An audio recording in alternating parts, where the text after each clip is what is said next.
Yes, everyone. Hope everyone is well. I hope everyone's good today and every day, of course. Now, the loan market um, is a market. Let's be honest, Leeds United probably don't do great, and there's many reasons for that. And there is context to this video, a lot of it. I do think out of all the markets and all the type of players we could get in, I do think the loan is the hardest one, and the one where we will struggle the most to get anyone in. There's different types of loans, which I'm going to talk about. There's different types of players we can go for, which I'm going to talk about. But there is names. Some are not realistic. Some are very difficult.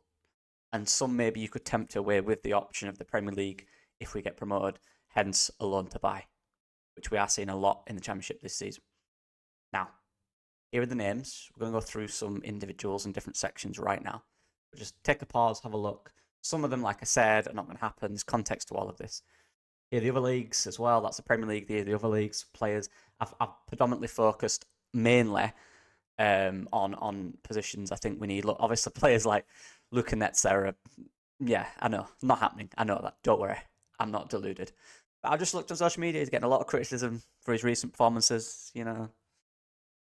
Nosfarka, loan to buy, come now, stay for a few months. If Junior Firpo is leaving, if we go up, there's a fee. Can we buy him, loan to buy? If Firpo does go, that's an if, obviously. Don't know. Just a same with Nico Elvedi, maybe.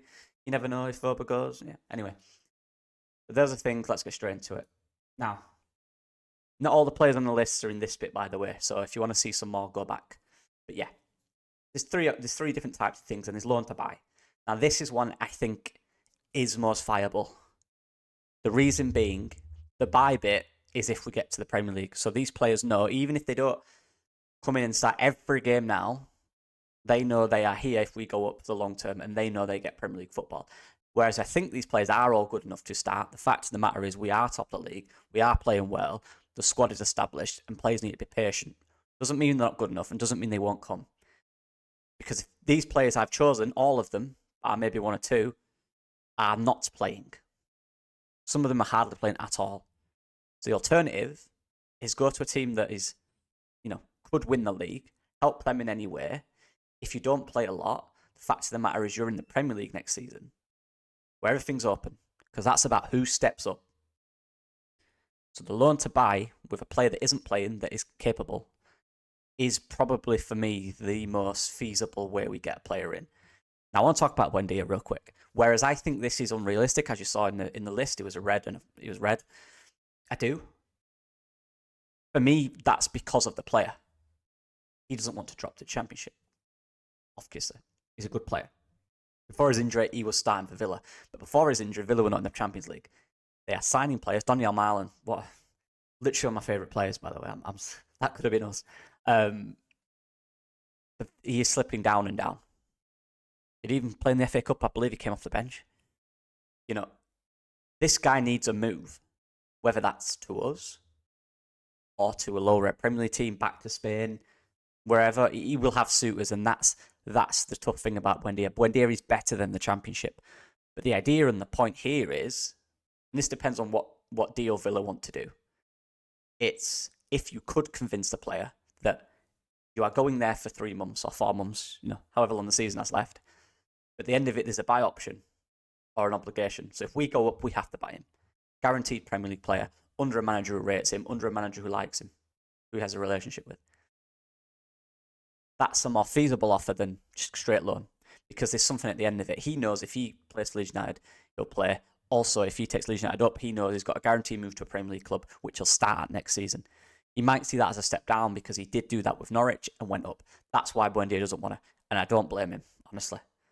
It would be nice if he changed his mind. I don't think he will, but there's the thing. Same from Omabamidele, apologies. Andrew Omabamidele. It's very similar in that situation. Not playing, the question for him is, would he get in now? No. He just wouldn't. The most established partnership we have is probably the two centre-backs when they're fit. Of course, he's not going to start. But again, if it was a loan to buy for him, you are still looking at a situation where even if we go up, he's back in the situation he was when he went up before. Or Williams in the Premier League before. But it's different. because everyone needs to realise this, when you get to the Prem, it's a clean slate.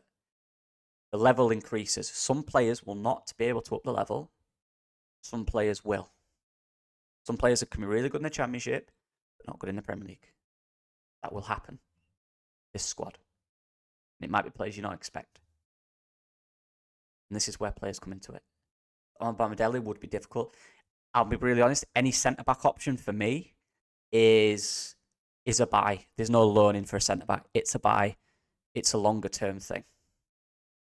A backup for a longer term. Someone who is a decent player, who comes from a lower league, who is then willing to take his time and bide his time at Leeds United, knowing, again, like I said, that's the route to the Premier League. That's what we need to do. I keep saying this.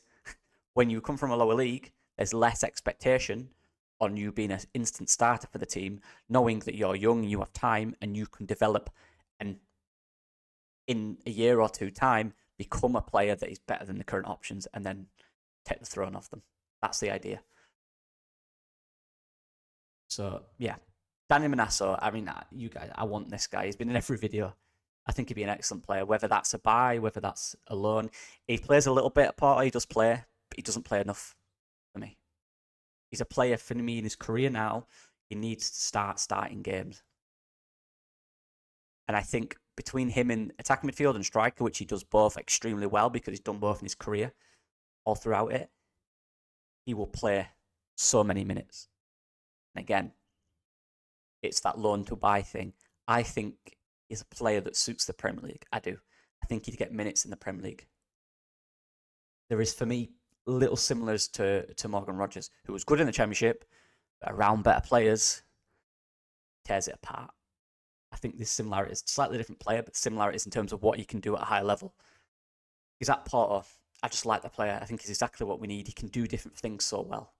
He's not the perfect, he's not the complete profile of player yet. He still has development to go, but he's a guy who I think if he's just in the right team, the right players around him, in the right system, he will absolutely thrive. And he's playing consistently as well. So if you get him in now, on loan, with an obligation to buy if you go to the Premier League, quality for me. Florian Neuhaus. Now, this one's interesting because he played under Daniel Farke in the 10 at Borussia Mönchengladbach. He's a midfielder and the 10. But the point being, he played in the 10 under Daniel Farke. He saw him as that. He knew both, but he played there under Daniel Farke. Buendia played on the right under Farke. People don't say that he played on the right. He was a right winger. He wasn't a 10 under Farke. He was a right winger. I think he played 3 times in the 10 under Farke. He's a right winger. Whereas this guy fits the profile of what he wants in that role because he played him there. He got good numbers and he was good that season. He's not playing currently. He has had some injury issues, but he's been on the bench a lot this season before the injury issues. Even after it, I believe he's just come back. Is there a way for him back in that squad at Borussia Mönchengladbach? If there isn't, he's 27, 28 now, experienced, played for the national team. This is the type of statement where you go, boom, loan to buy, get him in. And I know people are going to say, well, they don't want to play in the Championship. I know they don't want to play in the Championship. This is the loan to buy thing. They're not playing where they are. I think these players play. Neuhaus comes into Leeds United and he plays for me. He plays in the 10. It might take him a few weeks, or obviously to get up to speed, but I think it's excellent competition for Aronson, if anything, knowing that next season he might have a shot at the Premier League. Aronson's already done that, and he didn't step up to the level. Can this guy? He's played for Germany. This is the conversations. These are the ideas that the players are going to have in their head. It's, can I step up next year? You're coming in at Leeds to get them to Premier League, whether you play 15 games or 5. The fact of the matter is, it's the next level where you're going, right, who's going to step up? Because some people won't. And it's Symphony Corvedi. I don't think we get him. He's just there because why not? And then Igor Mataranovic from Eintracht Frankfurt. Now, the second side of it is the young'uns.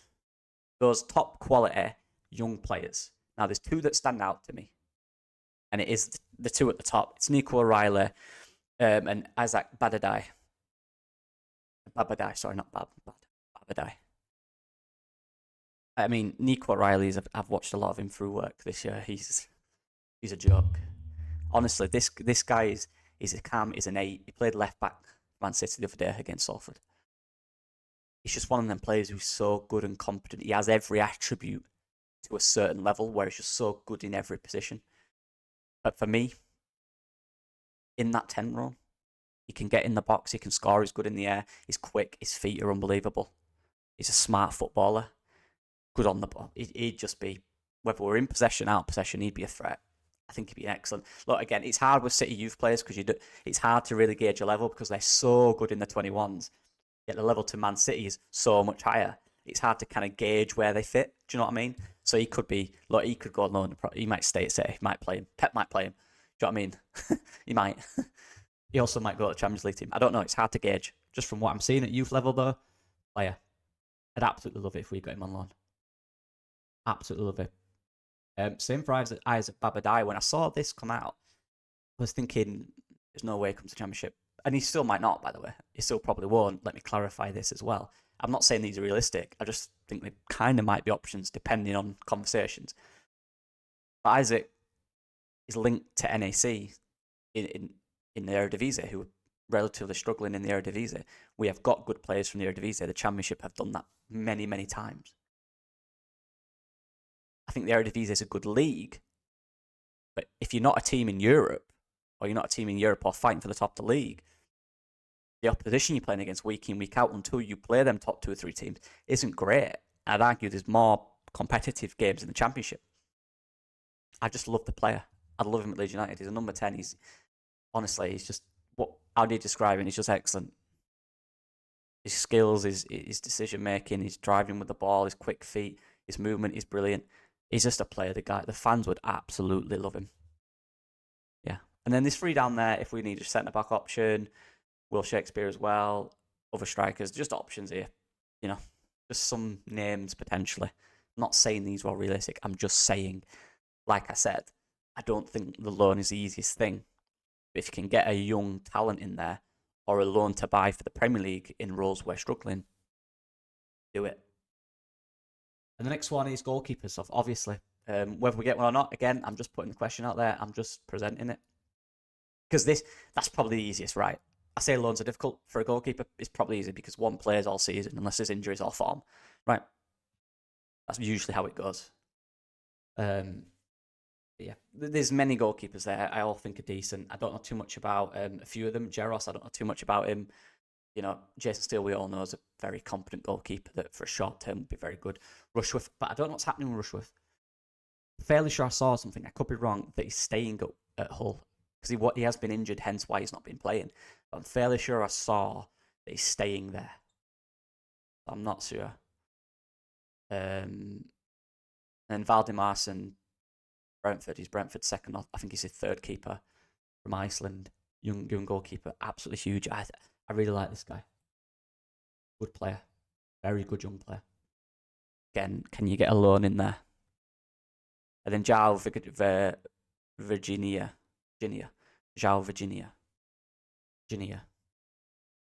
But he's Everton want to send him on loan. I'm not saying. Look, I've hardly seen him play. I see a little bit of him season before last when he was on loan. He's very good. Seen him internationally.